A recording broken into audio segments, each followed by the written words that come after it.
Hello everyone, কেমন আছেন সবাই? আশা করি সবাই আপনারা ভালো আছেন। হয়তো আমাকে ইনভেস্টমেন্টের ইউটিউব চ্যানেলে কখনো আপনারা দেখেননি, কিন্তু হ্যাঁ, আমাকে হয়তো আপনারা অনেকেই দেখেছেন আমাদের অফিসিয়াল ফেসবুক পেজের বিভিন্ন ভিডিওতে, বিভিন্ন পোস্টে হয়তো আমার সাথে পরিচিতি হয়েছে। কিন্তু আজকে প্রথমবারের জন্য আমি ইউটিউবে এলাম কিছু তথ্য দেওয়ার জন্য, কিছু ইনফরমেশন দেওয়ার জন্য, যে ইনফরমেশনসটা আমার মনে হয় একজন রিটেলার, একজন বিগিনার যারা স্টক মার্কেটে সবেমাত্র জার্নি শুরু করেছেন বা যারা এক্সপিরিয়েন্স রয়েছেন তাদের জন্য প্রচন্ড ভ্যালুয়েবল হতে চলেছে। কি সেই ইনফরমেশনটা? রিসেন্টলি 1 জুলাই সেবি একটা সার্কুলার জারি করেছে। হয়তো অনেকেই জানেন, অনেকেই হয়তো জানেন না। একটু দেরি করেই দিচ্ছি, কারণ বিষয়টা সম্পর্কে আমি কমপ্লিট রিসার্চ করে তবেই কথাগুলো বলার জন্য এলাম আজকে।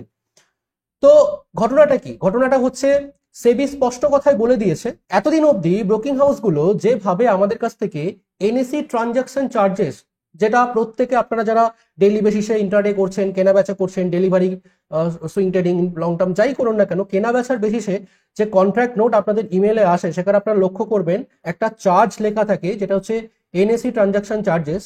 সেই এনএসি ট্রানজাকশন চার্জেসের ওপরে কিছু নিষেধাজ্ঞা, বিধিনিষেধ জারি করেছে, যার জন্য ডিসকাউন্ট ব্রোকিং হাউসগুলোর মাথায় চিন্তার ভাঁজ পড়েছে। কি সেই খবরটা? খুব সাধারণভাবে, জটিল করব না, খুব সহজভাবে বোঝার চেষ্টা করব। এই যে এনএসি ট্রানজাকশন চার্জেস, এতদিন পর্যন্ত ন্যাশনাল স্টক এক্সচেঞ্জ একটা স্ল্যাব বেস চার্জেস সিস্টেম রেখেছিল। What is slab base charging system? মানে হচ্ছে, যদি আজকে একজন সাধারণ মানুষের সারাদিনের টার্নওভার বা সারা মাসের টার্নওভার যতটা অ্যামাউন্টে হবে, তার ওপর দাঁড়িয়ে এনএসি ব্রোকিং হাউসের কাছ থেকে সেই ভলিউমে একটা ট্রানজাকশন চার্জ কালেক্ট করতো মাসের শেষে। এবং তার জন্য কিছু স্ল্যাব মেনটেন ছিল, যে যত বেশি ভলিউম তত কম চার্জ, যত কম ভলিউম তত বেশি চার্জ। এবার প্রবলেমটা কোথায়? প্রবলেমটা এটাই যে ব্রোকিং হাউসগুলো যখন আমাদের কাছ থেকে চার্জটা কালেক্ট করছে, তখন কিন্তু চার্জটা তারা ডেইলি বেসিসে কালেক্ট করছে, মানে পার ডে হিসেবে। প্রত্যেক দিন আমরা যা কেনাবেচা করছি তার উপর বেস করে কিন্তু ব্রোকাররা আমাদের কাছ থেকে এই ট্রানজাকশন চার্জটাকে কালেক্ট করতো। এবং সাধারণভাবে একজন রিটেলারের কাছে কত বেশি ট্রানজাকশন হবে একদিনে? একদিনে সাধারণ মানুষ যদি কেউ অপশন ট্রেডিং করে, হয়তো সেক্ষেত্রে একটু বড় ভলিউম হতে পারে। যারা খুব হেভি অ্যামাউন্ট নিয়ে ইন্ট্রাডে ইকুইটি মার্কেটে কাজ করেন, একটু বড় ভলিউম হতে পারে।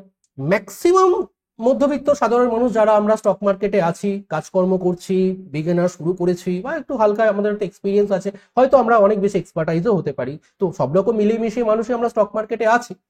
তো এই জায়গাতে দাঁড়িয়ে একজন গড়পড়তা সাধারণ মানুষের কিন্তু ট্রানজাকশন সারাদিনে খুব বেশি হয় না।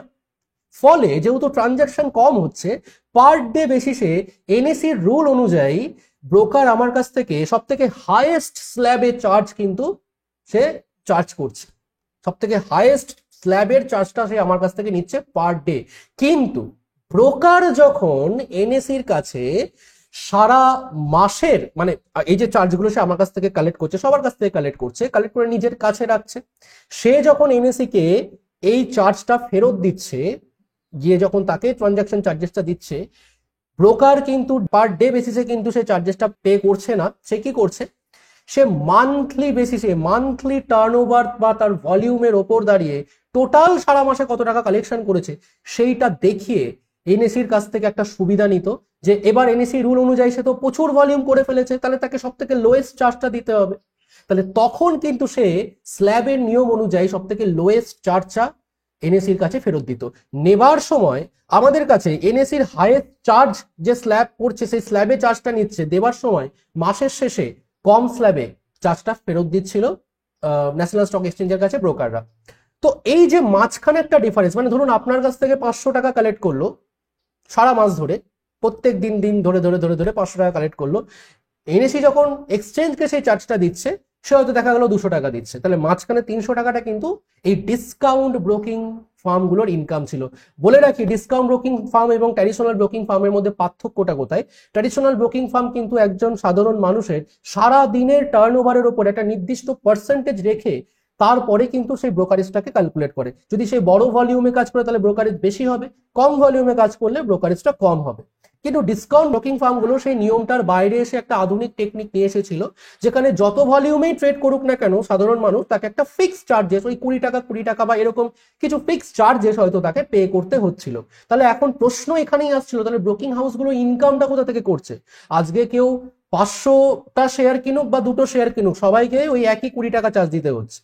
তাহলে ডিসকাউন্ট ব্রোকিং গুলো যে এত ফুলে ফেপে উঠছে, তারা কোথা থেকে এই রোজগারটা তাদের আসছে কোথা থেকে?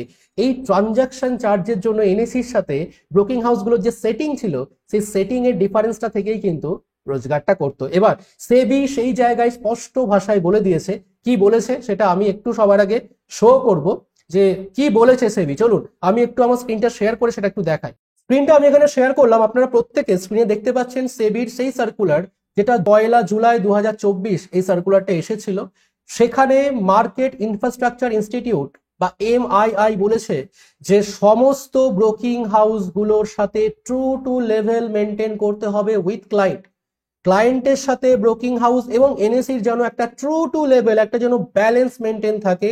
সেবি স্পষ্ট ভাষায় জানিয়ে দিয়েছে ব্রোকিং হাউসগুলোকে ট্রান্সপারেন্সি এবং ফেয়ার একটা জায়গা মেনটেন করতে হবে ইন কেস অফ চার্জেস, এবং সেটা আমরা কিন্তু দেখতে পাচ্ছি ফেয়ার অ্যান্ড ট্রান্সপারেন্ট করতে বলেছে। তার পাশাপাশি বলেছে যে ফার্স্ট লেভেল রেগুলেটর মানে এনএসি কে সেবি স্পষ্ট ভাষায় বলে দিয়েছে তোমার দায়িত্ব এই ফেয়ার এবং ট্রান্সপারেন্ট জায়গাটাকে মেনটেন করা এবং সবার সাথে একটা সমতা বজায় রাখা। কারণ এতদিন অবধি এই চার্জিং এর ব্যাপারটা কিন্তু লেভেল প্লেইং ফিল্ড ছিল না। What is level playing field কথাটার মানে কি? আজকে যারা ডিসকাউন্ট ব্রোকিং হাউস, যাদের ক্লায়েন্ট বেস বেশি, তারা কি করছিল এতদিন?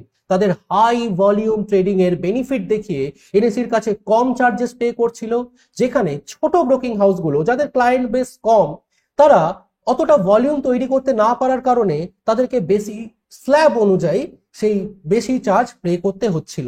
তাহলে এই যে লেভেল প্লেইং ফিল্ডটা মেনটেন হচ্ছিল না, এখন সেবি বলেছে এই স্ল্যাব সিস্টেমকে খতম করো, কোনো দরকার নেই, এই স্ল্যাব সিস্টেম তুলে দিয়ে সবার জন্য ট্রু টু লেভেল নিয়ে আসতে হবে। যে চার্জ এনএসি ব্রোকারের কাছ থেকে কালেক্ট করবে, ব্রোকারও ক্লায়েন্টের কাছ থেকে সেই চার্জই কালেক্ট করবে। ফলে ব্রোকারদের টার্ন ওভারের ওপরে একটা বড় রকম কিন্তু আঘাত পড়ে গেছে অলরেডি। তো এখন দেখা যাক তার জন্য মার্কেটে কি এফেক্ট পড়েছে। ভেরি রিসেন্ট খবর আমি এখানে একটু শো করছি। এখানে বলছে মানে 1 তারিখের পরেই খবরটা এসেছিল, 2রা জুলাই খবর। Angel One, Motilal Oswal IIFL share fall up to 10% after SEBI asks MII to levy uniform fees. তার মানে কি? তার মানে এমআইআই স্পষ্ট কথাই বলে দিয়েছে, এমআইআই মানে হচ্ছে মার্কেট ইনফ্রাস্ট্রাকচার ইনস্টিটিউট, যাদের কথা আমি একটু আগেই বললাম। তারা কি করেছে? তারা বলেছে এদের মধ্যে সাধারণত ব্রোকিং হাউস, কাস্টোডিয়ান বা ডিপোজিটারি পার্টিসিপেন্ট এরাই পড়ে। তো এদের জন্য সেবি বলে দিয়েছে তোমাদেরকে একটা ট্রু টু লেভেল মেনটেন করতে হবে, যেটা একটু আগে আমি বললাম, যার ফলে এদের বিজনেস মডিউলের ওপরে চেঞ্জেস আনতে হবে এবং এই ব্রোকিং হাউসগুলোর টার্ন ওভার এফেক্ট হতে পারে। ম্যাক্সিমাম ক্ষেত্রে এই ধরনের জিরো ব্রোকিং হাউস, অনেক জিরো ব্রোকিং হাউস আছে যারা হয়তো ডেরিভেটিভের ক্ষেত্রে বা ডেলিভারি, ইকুইটি ডেলিভারির ক্ষেত্রে একদম জিরো ব্রোকারেজ চার্জ করতো, তাদেরকে বলা হয় ডিপ ডিসকাউন্ট ব্রোকিং হাউস। তারা তাদের 50% রেভিনিউস কিন্তু এই চার্জটা থেকেই জেনারেট হতো। এবং যারা আমাদের খুব well known normal discount broking house যারা জানি, যেমন এঞ্জেল ওয়ান, গ্রো, আপস্টক, জেরোধা, এই ব্রোকিং হাউসগুলোর রেভিনিউ এর 15 to 20% কিন্তু জেনারেট হতো এই চার্জেসটা থেকে। তাহলে তাদের রেভিনিউ এবার কিন্তু ঘাটতি হতে চলেছে এবং যার ফলস্বরূপ আমরা দেখতে পাচ্ছি যে ভেরি রিসেন্টলি এঞ্জেল ওয়ান প্রায় অলমোস্ট 10% 1 জুলাই পড়েছে এবং মতিলাল ওয়াসওয়ালের শেয়ার প্রায় সেখানে কিন্তু একটা কন্টিনিউয়াস আমরা ফল দেখতে পাচ্ছি, যেখানে আইআইএফএল সিকিউরিটি বা আইসিআইসিআই সিকিউরিটিজ এর ক্ষেত্রে খুব একটা আমরা নেগেটিভ অ্যাপ্রোচ দেখতে পাচ্ছি না, বিকজ তারা একটু ট্র্যাডিশনাল ব্রোকিং এর উপর বেশি ফোকাস রাখে, ডিসকাউন্টের উপর নয়। এঞ্জেল ওয়ান কিন্তু ম্যাক্সিমামটাই ডিসকাউন্ট ব্রোকিং এর উপরই ফোকাসটা রাখে, তাতে ফলটা আমরা বেশি দেখতে পাচ্ছি। কিন্তু এই ফল যাই আসুক, আমাদেরকে কিন্তু একটা পজিটিভ জায়গাকে মেনটেন করতে হবে। পজিটিভ জায়গাকে মেনটেন কি করতে হবে? আমাদেরকে কোম্পানির ফান্ডামেন্টালটাকে একটু ভালো করে বুঝতে হবে, যে ফান্ডামেন্টালি কি স্টকগুলো ভালো জায়গায় রয়েছে। যদি আমরা দেখি এঞ্জেল ওয়ানের ক্ষেত্রে দেখবো যথেষ্ট একটা ভালো ফান্ডামেন্টাল সে মেনটেন করছে, মার্কেট ক্যাপ যথেষ্ট তার ভালো তৈরি হয়ে গেছে এত বছরে। সেখানে আজকে আরওসি পার্সেন্টেজ বা পি রেশিও 20-র নিচে, যথেষ্ট ভালো।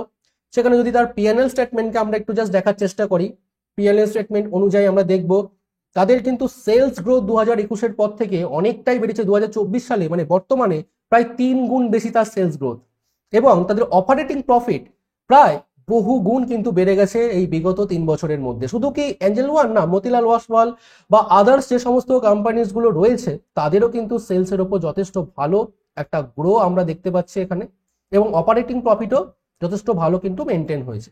তার সাথে সাথে এখানে যদি দেখি মতিলাল ওয়াসওয়াল, তারও কিন্তু পি রেশিও বা আরওসি যথেষ্ট ভালো।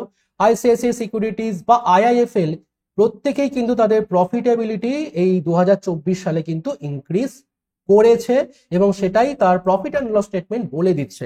এবং শুধু তাই নয়, যদি আমরা রিসেন্টলি একটা ডেটা দেখি, যেটা আর কি টুইটার পোস্ট সিএনবিসি থেকে, যে এঞ্জেল ওয়ানের ক্লায়েন্ট বেস প্রায় 3.7% কিন্তু ইনক্রিজ করেছে। যথেষ্ট পজিটিভ নিউজ এটা, যে একটা কোম্পানির বুকিং হাউস তার কিন্তু ক্লায়েন্ট বেস বাড়ছে, তার মানে তার রোজগারও কিন্তু আগামী দিনে বাড়বে। কিন্তু এই যে সেবির সার্কুলার, সেটা মার্কেটের ওপর কিভাবে এফেক্ট ফেলবে, আজকে ব্রোকিং হাউসগুলো কি ডিসিশন নেবে? অলরেডি কিন্তু জেরোধার কো ফাউন্ডার নিখিল কামাত প্রায় তার একটা বক্তব্যে তিনি বলেছেন যে জিরো ব্রোকারেজ স্ট্রাকচার মেবি তারা হয়তো আর কন্টিনিউ করতে পারবে না ডেলিভারির ক্ষেত্রে, বা কিছু কিছু ক্ষেত্রে তারা যে ব্রোকারেজ সিস্টেমটা থাকতো তাদের এফএনওর ক্ষেত্রে, হয়তো তাদের মধ্যেও কিছু চেঞ্জেস আসতে পারে। হয়তো আগামী দিনে আস্তে আস্তে সমস্ত ডিসকাউন্ট ব্রোকাররাই হয়তো কিছু না কিছু চেঞ্জেস অবশ্যই নিয়ে আসবে, এবং আমাদেরকে অপেক্ষা করে দেখতে হবে কি চেঞ্জেস আসবে। তাহলে আমাদের কি করণীয়? আমাদের কিছু করণীয় নেই। আমাদের একটা জিনিসই করণীয়, নিজের নলেজের উপরে ফোকাস রাখুন, নিজের স্টক মার্কেট সম্পর্কে জ্ঞান বাড়ান, সঠিক পদ্ধতি শিখুন, এবং সঠিকভাবে অ্যানালিসিস করে তবেই আপনার শেয়ারকে সিলেক্ট করুন এবং সেখানে ইনভেস্ট বা ট্রেডিং করার ডিসিশন নিন। তো আগামী দিনে সেবির এই সার্কুলার একটা পজিটিভ ইম্প্যাক্ট নিশ্চয়ই আমাদের রিটেলারদের উপরে আসবে বা নিয়ে আসবে, কারণ বহুদিন পরে রিটেলারদের জন্য একটা স্বস্তির নিঃশ্বাস কিন্তু সেবি এই সার্কুলার নিয়ে এসেছে। কারণ চার্জেস নিয়ে 1 এপ্রিল যদিও কিছু রিডাকশন করা হয়েছিল, কিন্তু 1 জুলাই আরো নতুন এই অ্যাডিশনটা অবশ্যই রিটেলারদের কাছে একটা বেনিফিট হয়ে দাঁড়াবে। তো অনেক অনেক ধন্যবাদ এই ভিডিওটা সম্পূর্ণ রকম ভাবে দেখার জন্য। আশা রাখছি এরকম আরো নানা রকমের ইন্টারেস্টিং ভিডিও নিয়ে আপনাদের সামনে আমি আসতে পারবো। তো আপনারা কমেন্টে অবশ্যই জানাবেন যে সেবির এই সার্কুলার সত্যি রিটেলারদের জন্য বেনিফিশিয়াল হতে পারে, বা যে চার্জেস আমরা দিচ্ছি, ব্রোকারেজ তো দিতে হচ্ছে, কিন্তু তার সাথে সাথে যে এক্সট্রা চার্জেস পে করতে হচ্ছে সাধারণ মানুষদের, সেটা আর বন্ধ হওয়া উচিত কি উচিত নয়। হ্যাঁ, এখন এসটিডি চার্জের উপরে কোনো কথা হয়নি, সেটা একটা আলাদা মুদ্রা, সেটা পরের ব্যাপার। কিন্তু এই যে চার্জেস গুলো যেগুলো আমাদের কাছ থেকে কালেক্ট করা হয়, তো সেগুলো কি বন্ধ হওয়া উচিত? একটু কমেন্টে অবশ্যই আপনারা জানান। তো এই ভিডিওটাকে ছড়িয়ে দিন সবার কাছে, সবাই মিলে এই ভিডিওটাকে আপনাদের পরিবার পরিজন আত্মীয় স্বজনের কাছে স্প্রেড করে দিন, যাতে এই ইনফরমেশনটা প্রত্যেকের কাছে পৌঁছায়। ভিডিওটাকে লাইক করুন, চ্যানেলটাকে সাবস্ক্রাইব করুন, এবং আমাদের সোশ্যাল মিডিয়াটাকে ফলো করুন। সেখানে নিত্য নতুন ইন্টারেস্টিং এবং খুব প্রয়োজনীয়, খুব এফেক্টিভ কিছু নিউজ নিয়ে আমরা কিন্তু প্রত্যেক সপ্তাহে আসছি, এবং আমিও চেষ্টা করব এরকম কিছু ইন্টারেস্টিং ভিডিও নিয়ে আগামী দিনের আসার। অনেক অনেক ধন্যবাদ এই ভিডিওটাকে সম্পূর্ণ দেখার জন্য। আপনাদের সাথে আবার এরকম নতুন একটা ভিডিওয়ে নিশ্চয়ই দেখা হবে। সবাই অবশ্যই ভালো থাকবেন, সুস্থ থাকবেন, মার্কেটের সাথে থাকবেন। এই মার্কেটে নিত্য নতুন অনেক কিছু ঘটছে যা আপনাদের জানাটা খুব দরকার। থ্যাংক ইউ এভরিওয়ান, দেখা হচ্ছে নেক্সট ভিডিওতে।